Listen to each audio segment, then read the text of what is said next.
Je suis Gustav Vasa, roi de Suède de 1523 à 1560, et le fondateur de la dynastie Vasa. Mon histoire est celle d'un homme qui, à travers des épreuves colossales et des sacrifices, a redonné à mon peuple son indépendance, sa dignité et un avenir éclairé par une nouvelle ère. En 1520, je fus témoin du massacre de Stockholm, une atrocité perpétrée par le roi danois Christian II, qui avait fait exécuter plus de 80 nobles suédois sous prétexte de trahison. Parmi eux se trouvaient mon père et d'autres membres de ma famille. Ce bain de sang marqua un tournant décisif dans ma vie. Je compris que la domination danoise devait cesser et que la Suède devait récupérer sa liberté. D'abord capturé par les Danois, je réussis à m'échapper en traversant les forêts et les montagnes du Dalarna, où je trouvai refuge parmi les paysans. Ces braves gens, fatigués des abus danois, se joignirent à moi pour former une armée populaire. Avec leur soutien, je menai une rébellion à travers le pays.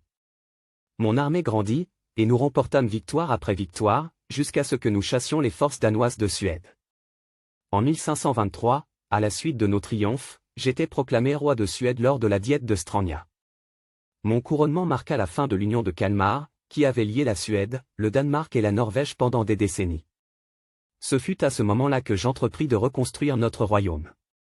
La Suède était pauvre, dévastée par les guerres et divisée. Je devais instaurer un nouvel ordre.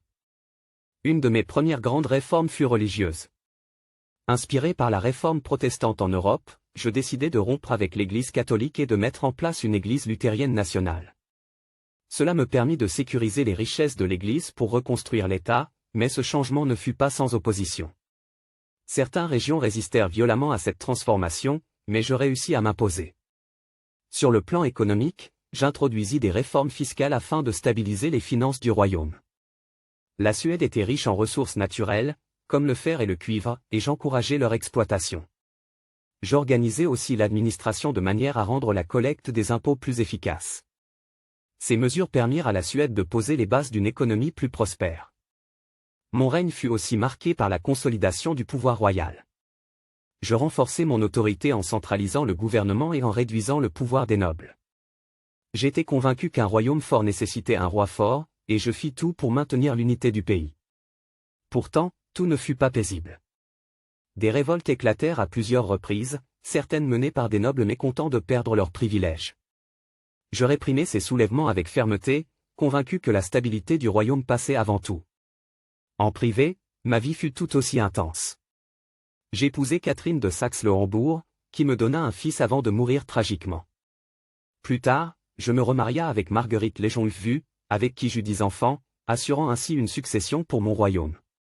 Mon objectif était de garantir la continuité de ma dynastie et de préserver les acquis de mon règne. En 1560, après 37 ans de règne, je rendis mon dernier souffle. J'étais fier du chemin parcouru. Sous mon leadership, la Suède était devenue une nation libre, forte et respectée. Mon rêve était de laisser à mes descendants un royaume stable et prospère. Aujourd'hui encore, mon nom reste gravé dans l'histoire comme celui d'un homme qui transforma son pays et changea le cours du destin de la Suède.